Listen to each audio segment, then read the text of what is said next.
этот пожар, он нужен нам. Это очень опасный пожар.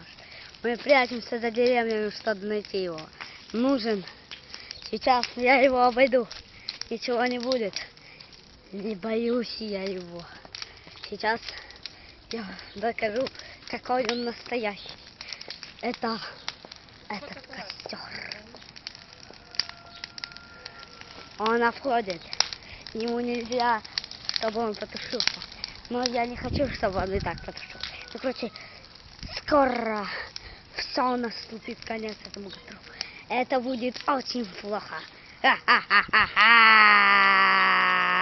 Ха-ха-ха-ха!